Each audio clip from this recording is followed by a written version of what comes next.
Bonjour, bonjour, j'espère que vous allez bien. Je vous retrouve aujourd'hui pour un vlog grossesse. Donc je reviens sur mon 6e mois qui s'est déroulé principalement courant juillet. Je vous avais laissé dans la précédente vidéo, je vous laisse un lien même si elle est un peu longue, dans laquelle je vous présentais les 5 premiers mois et demi de grossesse. Et il s'est passé pas mal de choses depuis. Tout d'abord, qui dit 6e mois dit diabète gestationnel et ce fameux test dont j'avais entendu parler. J'ai des collègues, des amis qui m'avaient dit que c'était vraiment infâme, dégueulasse, à vomir. Voilà, des copines qui ont vraiment fait des mauvaises réactions pendant le test. Donc je pense que je m'étais bien préparée à ça. Je suis allée au laboratoire un samedi matin, j'ai bu le produit, donc moi j'avais pas le choix, c'était un produit à l'orange. C'était assez frais, j'ai pas fait de demi-mesure en fait, je l'ai vraiment bu cul sec et sur l'instant j'ai trouvé que ça avait un goût de sirop qu'on prenait quand on était enfant. Je suis restée sur cet avis là, voilà, j'ai demandé très rapidement si j'avais le droit d'aller faire pipi, si j'avais le droit de boire également puisque là-bas ils ont une fontaine, donc elle m'a dit il n'y a pas de souci, je pouvais. Puisque après avoir ingurgité le produit, c'est vrai que j'avais un goût un petit peu amer dans la bouche, mais pas de là à être malade. Ils m'ont installée dans une salle à part, donc j'avais pris mon livre et mon téléphone et j'ai eu droit à donc 3 prises de sang, la première à H0, ensuite à H plus 1 et ensuite à H plus 2. Et honnêtement, j'ai pas vu le temps passer entre les applications et mon livre, je me suis pas ennuyée, j'étais bien occupée, je me suis détendue au calme, au frais en plus, parce qu'il y avait la climatisation, donc ça me faisait aussi du bien. Et les résultats sont positifs, je n'ai pas le diabète gestationnel et je suis hyper contente puisqu'à l'hôpital on m'avait prévenu que j'avais 3 facteurs de risque de l'avoir. Il y avait mon âge puisque j'ai 35 ans, il y avait mon surpoids et le fait que mon papa soit diabétique. Donc je suis vraiment plus que ravie d'être passée à travers ces symptômes et cette maladie de grossesse. Ensuite je vais vous parler d'un gros inconfort que j'ai eu, quelque chose qui m'a retourné vraiment le cerveau, qui m'a mis très très mal pendant quasiment tout mon 6e mois. C'est un rendez-vous que j'ai eu avec une kiné. La kiné qui me suivait depuis le début en fait, qui est censée être spécialisée en obstétrique et pour les femmes enceintes, et en fait ces méthodes ne m'allaient pas du tout et je crois que c'était le 12 juillet. Je suis allée à une consultation, j'avais une grosse douleur au niveau du nerf dans la fesse, au niveau du nerf sciatique en fait, et elle m'a appuyée mais comme une malade, je vous assure, elle forçait comme ça sur le poing et j'ai crié, j'ai retenu sa main, je me suis dit attendez laissez-moi respirer, j'arrive. Elle m'a bloqué la respiration en fait tellement elle me faisait mal. Je suis partie au travail, 1 heure après j'ai commencé à avoir de fortes douleurs, donc juste sous la poitrine et ça me tirait jusque dans le dos, du côté gauche. Je me suis effondrée en larmes, j'étais vraiment mal, donc voilà, mes collègues m'ont gentiment installée sur un lit de camp pour me reposer, le temps que j'évacue aussi un peu la crise de larmes que j'avais, d'angoisse. Et la douleur n'est pas passée. J'ai réussi à tenir la journée de boulot et la nuit, en fait, j'avais tellement mal, ça s'étendait vraiment sur toute, voilà, sur toute le contour de sous la poitrine. J'ai réveillé mon chéri à 2-3 heures du mat pour qu'il m'amène aux urgences puisque j'étais en train de m'inquiéter. Je ne savais pas si c'était un problème pulmonaire ou un problème cardiaque. Donc on est parti à la maternité où je vais accoucher. Ils m'ont bien pris en charge, ils m'ont fait toute une batterie d'examens. Le bébé allait bien, de toute façon je la sentais bouger. Et ils m'ont vérifié ma tension, ils ont vérifié les urines. Après, d'un point de vue médical, on va dire que le docteur qui était là, qui était un interne, a supposé que c'était un problème gastrique en fait. Je comprends totalement sa réflexion, donc il m'avait prescrit du Gaviscon, mais je savais que c'était pas ça. Puisque c'était vraiment pas une sensation, j'avais pas de reflux, j'avais pas de problème de constipation, pas de problème de digestion, tout allait bien à ce niveau-là. Juste il a senti mon estomac qui était très gonflé. J'ai été arrêtée, le lendemain je suis allée voir ma chère ostéo que j'apprécie tellement, je vous en ai déjà un petit peu parlé parce qu'elle est d'un soutien énorme depuis le début de ma grossesse. Et en fait il s'avère que c'était tout mon diaphragme qui s'était bloqué à cause de la douleur que la chère kiné m'avait fait. Donc il a fallu une grosse heure pour débloquer voilà, le sternum, le diaphragme, pour remettre tout en place. Du coup, comme le diaphragme était comprimé, forcément il écrasait l'estomac qui avait pris du volume, ce qui expliquait donc la thèse du docteur. Ça m'a fait du bien cette séance, sauf que ça m'a tellement chamboulée en fait, ça peut paraître pas grand chose pour certaines personnes, mais c'est vrai qu'avec la grossesse on a les hormones qui fusent à 100 à l'heure et c'est vraiment la première fois depuis le début de ma grossesse où j'ai senti toutes les hormones qui étaient en pagaille et j'arrivais pas, je faisais que pleurer, j'étais pas bien, enfin j'étais limite en déprime en fait à cause de ce qui s'était passé avec la kiné. Bien évidemment, le vendredi soir après ma séance d'ostéo avec mon chéri, on est parti au cabinet du kiné.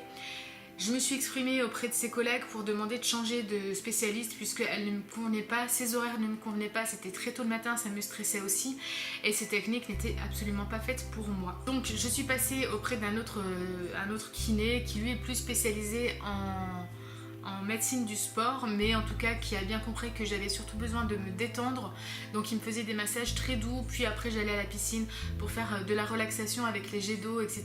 donc dans leur piscine de balnéo, et ça m'a fait du bien. En parlant des hormones, j'enchaîne donc sur le fait que ce mois de juillet j'ai été beaucoup contrariée, beaucoup stressée aussi, je pense. J'avais une certaine appréhension en fait de devoir dire les choses aux gens, par exemple de ne pas me contrarier plus. Je sais que le temps a beaucoup joué sur mes humeurs aussi, puisqu'on a eu en juillet, je crois que c'était déjà la 3e vague de canicule qu'on avait, et même en restant à la maison c'est juste insupportable parce que du coup on peut rien faire et c'était hyper contrariant, et du coup enfin voilà, je sais que les gens n'y sont pour rien, mais je ne vais pas rentrer dans les détails, mais c'est quelque chose qui m'a beaucoup pesé, voilà. Après, j'ai été accompagnée par mon père pendant une semaine. En fait, il est venu à la maison. Mon chéri était parti en Normandie chez ses parents pour passer une semaine de vacances. Donc j'étais très contente pour lui qu'il parte, et je voulais qu'il parte parce qu'il avait besoin aussi de décompresser. Mais j'ai pris sur moi et en fait ça a été hyper difficile, et là je mets ça aussi sur le dos des hormones puisqu'on est quand même habitué à séparer une semaine à 2 par an, soit parce que lui il va en Normandie ou parce qu'il a des déplacements pour son boulot, ou alors que moi je pars chez mon père, elle vient une semaine. En général j'aime bien me faire une semaine avec lui là-bas. Et là ça s'est super mal passé, en fait il m'a manqué mais terriblement, j'étais en larmes quasiment tous les jours, je faisais que penser à lui, que lui envoyer des messages, j'étais pas bien, j'avais vraiment besoin de sa présence, de lui à côté de moi, et je voulais pas lui gâcher ses vacances. Donc même si certains soirs il entendait quand même que je pleurais parce que j'arrivais pas à me retenir, il me demandait si je voulais qu'il rentre, mais je lui disais non c'est bon, enfin voilà, je comptais les jours, c'est clair. C'était vraiment difficile et j'étais très heureuse quand il est rentré, et voilà, donc je lui ai demandé qu'il me quitte pas jusqu'à la fin de la grossesse, jusqu'à l'accouchement, parce que je suis pas prête à être sans lui pendant cette période de ma vie. Donc ça a été compliqué, mais c'est vrai qu'à partir du moment où il est rentré, je me suis sentie à nouveau rassurée, réconfortée, plus détendue, même si voilà, il y avait mes parents à côté qui s'occupaient aussi très bien de moi, mais c'est pas pareil que quand on est avec son conjoint, avec l'amour de sa vie. Donc voilà, ça m'a fait du bien, et j'ai senti que mes hormones étaient en train de se calmer à nouveau, de redescendre, et que je retrouvais un peu ma bulle de confort en fait, tout simplement, et peut-être aussi ma routine en fait. Je pense que en période de grossesse, j'arrive pas à avoir trop de chamboulements. C'est très difficile pour moi. Alors forcément, on va en avoir, puisqu'au moment où je vais accoucher, on va avoir un gros chamboulement, mais c'est vrai qu'on a 9 mois pour se préparer, ça se fait en douceur. Mais sur des changements de routine, pour l'instant, je suis pas prête à avoir des gros remue-ménages, et il me faut mon petit confort quotidien en fait, tout simplement. Sinon, au niveau de ma prise de poids, à la fin de mon 6e mois, j'avais pris donc 4,2 kg depuis le début de la grossesse. Je suis très contente. J'ai cependant vu la dernière semaine de mon 6e mois, donc début août, que mon ventre avait gonflé d'un coup. Et voilà, je sens que le bébé se développe bien, qu'elle est bien au chaud. J'ai également passé une échographie le 1er août. Puisqu'à l'échographie du 5e mois, l'obstétricienne n'avait pas pu prendre toutes les mesures. Elle avait pu prendre 90% des mesures, et donc elle nous avait demandé de revenir 5 semaines après, quand le bébé aurait grossi. Donc ça a été aussi une belle petite rencontre avec la petite. Voilà, on a bien vu son visage, on l'a vu ouvrir sa bouche, j'étais toute gaga, je me demandais du coup ce qu'elle faisait, est-ce qu'elle buvait, est-ce qu'elle essayait de nous faire un coucou, je sais pas, c'était trop mignon, c'était trop bien. Et elle nous a dit qu'apparemment à ce moment-là, le bébé faisait déjà 1,1 kg, donc en prenant en compte bien sûr les 10 à 15% d'erreur. Et je m'attendais pas à ce qu'elle ait déjà passé le kilo, je vous avoue que ça m'a surpris, donc je sais pas trop à quoi on va s'attendre quand elle va naître. Est-ce qu'elle va être un gros bébé ou pas, je sais pas. Est-ce que vous avez vous-même à peu près au cours du 6e mois des bébés qui ont largement passé, en tout cas qui ont bien passé le kilo? N'hésitez pas à m'en faire part en commentaire. Pareil, faites-moi vos retours d'expérience sur ce que je vous ai déjà parlé, parce que c'est très intéressant à savoir. Également, j'ai pris ma décision par rapport à l'allaitement, puisque jusqu'à quasiment début août, je ne savais pas du tout. Ça a été une grosse question existentielle pour moi. Est-ce que je donne le biberon? Est-ce que j'allaite? Donc pour la petite parenthèse, j'étais vraiment partagée. Pendant très longtemps, avant de décider de tomber enceinte même, je m'étais toujours dit quand j'aurai un bébé, j'allaiterai, c'est trop fusionnel, c'est trop beau. Et en fait, quand je suis tombée enceinte, ça s'est mélangé dans ma tête.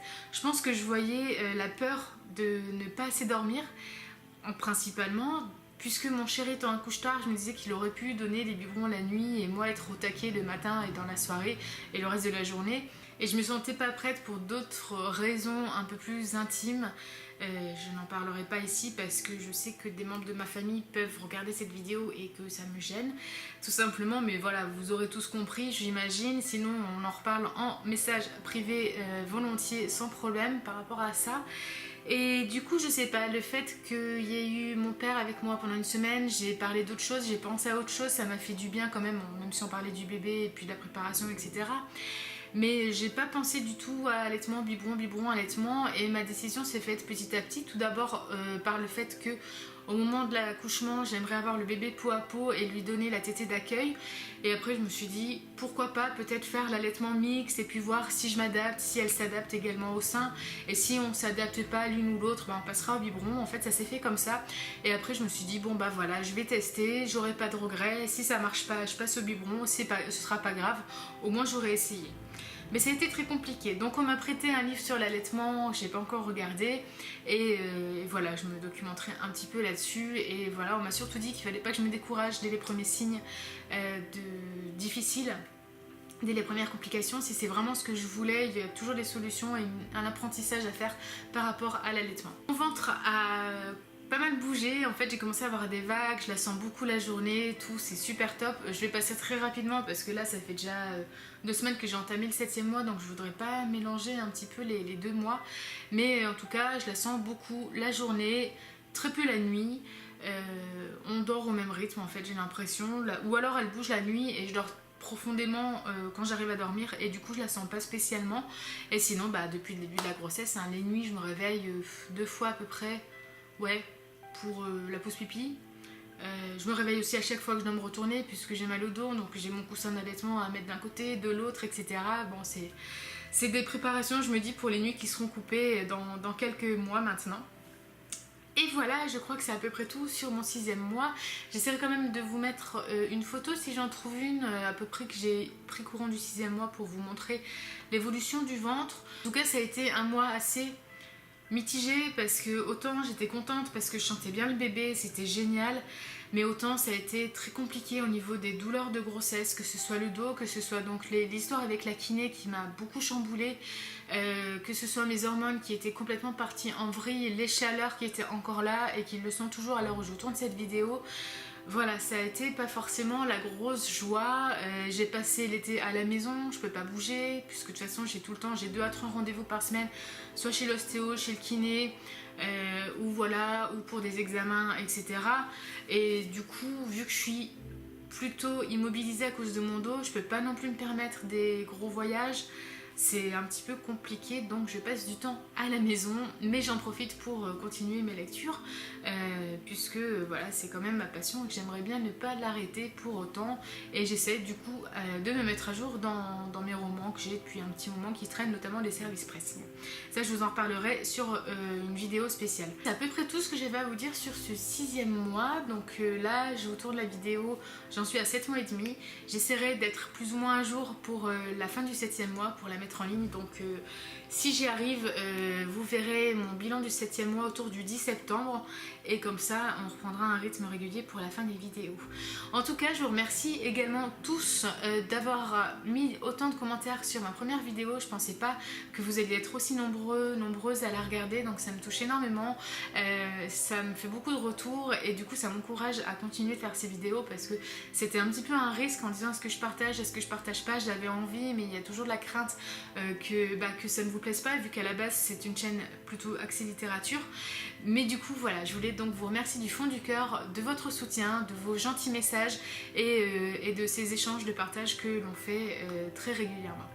Je vous souhaite à tous une très belle journée, une bonne soirée selon le moment où vous regardez la vidéo et je vous fais des gros bisous.